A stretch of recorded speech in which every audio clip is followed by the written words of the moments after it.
नमस्कार मित्रों, बहुत बहुत स्वागत है आप सबका हमारे इस चैनल में। जानिए गंगा का जल क्यों नहीं होता है खराब। कारण जानकर रह जाएंगे आप भी हैरान। इस महाकुंभ में कितने सारे लोग, कितने सारे नेता, कितने सारे पॉलिटिशियन बहुत ही तरह तरह की बातें कहे हैं हमारे गंगा जल के बारे में। शायद उनको गंगा जल के बारे में आधा ज्ञान है या फिर कोई ज्ञान ही नहीं है। हमारी भारतीय संस्कृति में नदियों को देवी के स्वरूप माना जाता है। प्रमुख वार त्यौहार पर श्रद्धालु इन्हीं नदियों के घाट के किनारे स्नान करने जाते हैं और पात्रों में भरकर इन नदियों का जल को अपने घर में लेकर आते हैं।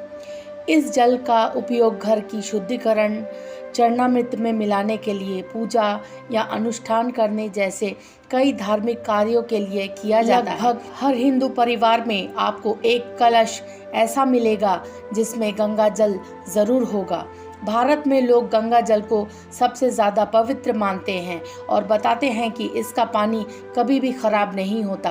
अब सवाल यह है कि ऐसा क्या मिला हुआ है इस पानी में, या ऐसा क्या खूबी है जिसकी वजह से गंगा जल इतने सालों साल टिक जाता है और उसमें कोई भी कीटाणु या जीवाणु नहीं आते। ये हमारे देवादिदेव महादेव की जटाओं से होकर आता है। हिंदू वेद पुराणों और धार्मिक ग्रंथों की माने तो उनमें गंगा की महिमा का वर्णन कई कथाओं के माध्यम से मिल जाएगा। इस विषय में एक घटना काफ़ी प्रचलित है कि एक बार ब्रिटिश वैज्ञानिक ने वर्ष 1890 में गंगा के पानी पर रिसर्च भी किया था। दरअसल उस दशक में भारत में कई हिस्सों में हैजा की भयंकर प्रकोप था जिसने कई लोगों को मार दिया। कई लोगों की जानें चली गई और जानवर भी इससे अछूते नहीं रहे। उस समय लोग लाशों को गंगा नदी में फेंक रहे थे। गंगा के उसी पानी में नहाकर या उसे पीकर अन्य लोग बीमार ना पड़ जाएं, इसी बात की चिंता उस वैज्ञानिक को थी। लेकिन ऐसा कुछ भी नहीं हुआ और गहन शोध के बाद उसने यह पाया कि गंगा नदी का पानी में विचित्र वायरस है जो इसमें मौजूदा हानिकारक बैक्टीरिया को नष्ट कर देता है। बैक्टीरिया बढ़ाने के जगह बैक्टीरिया को पूरी तरीके से मार देता है। इसी वजह से सालों साल तक गंगा का पानी कोई भी दुर्गंध नहीं आता रखने के बावजूद भी। पवित्रता के पर्याय गंगा का जल का नाम आते ही हमारे मन में भी एक ना एक बार सवाल ज़रूर आता है कि इसी गंगा में कितने तरह की गंदगी, केमिकल फैक्ट्री के निकले हुए मैल, हमारे खुद के शरीर के मैल, इसके अलावा लाशें, उसके अलावा लोग अपने बहुत कुछ शौच स्नान के सामान गंगा जल में बहा देते हैं। उसके बावजूद भी गंगा जल कैसे इतनी पवित्र हो सकती है। धार्मिक मान्यता तो है ही, इसके अलावा क्या इसमें वैज्ञानिक मान्यता भी मिली हुई है गंगा जल को? आइए चलिए जानते हैं। दरअसल वैज्ञानिकों ने इसका खोज निकाला है। दरअसल हिमालय में स्थित गंगोत्री से निकली गंगा का जल इसलिए भी खराब नहीं होता क्योंकि इसमें गंधक, सल्फर इत्यादि जैसे खनिज पदार्थों की सर्वाधिक मात्रा पाई जाती है।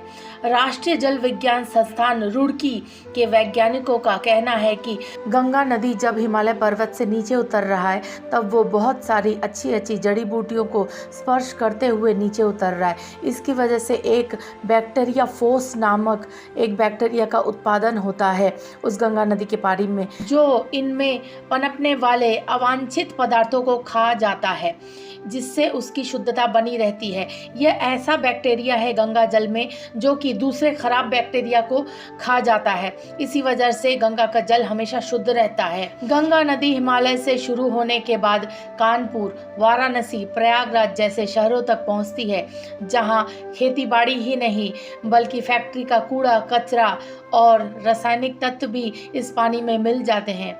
इसके बावजूद भी गंगा नदी का पवित्र होना ये बहुत ज़्यादा आश्चर्यजनक है। न केवल गंगा जल हमारे धर्म शास्त्रों में पवित्र माना गया है, कीटाणुनाशक माना गया है और बहुत ही स्वच्छ माना गया है, इसका वैज्ञानिक प्रमाण भी है। इसका मतलब हमारे धर्म जो कहता है उसका प्रमाण भी साथ में देता है। कई वर्षों तक गंगा के पानी का शोध करने वाली IIT रुड़की के वैज्ञानिकों ने यह निष्कर्ष निकाला है कि गंगा के पानी में वातावरण से ऑक्सीजन सोखने की अद्भुत क्षमता है जो दूसरी नदी के मुकाबले बहुत ज़्यादा है। हमारे भारत में गंगा के अलावा भी दूसरी भी पवित्र नदियां हैं, जैसे कि ब्रह्मपुत्र, सरस्वती, यमुना, लेकिन माता गंगा का स्थान नदियों में सर्वश्रेष्ठ है। आपने जाना कि आखिर गंगा का स्थान क्यों सर्वश्रेष्ठ है? वो महादेव की जटाओं से आता है, यह तो एक अलग है। इसके अलावा भी वैज्ञानिक प्रमाण भी है, इसके अलावा धार्मिक प्रमाण भी इसका मिलता है। तो उम्मीद करती हूँ कि आपको यह वीडियो, यह जानकारी अच्छी लगी होगी। चैनल को लाइक, शेयर, सब्सक्राइब करना ना भूलें और कमेंट बॉक्स में जय माँ गंगे ज़रूर लिखें। बहुत बहुत धन्यवाद आप सबका।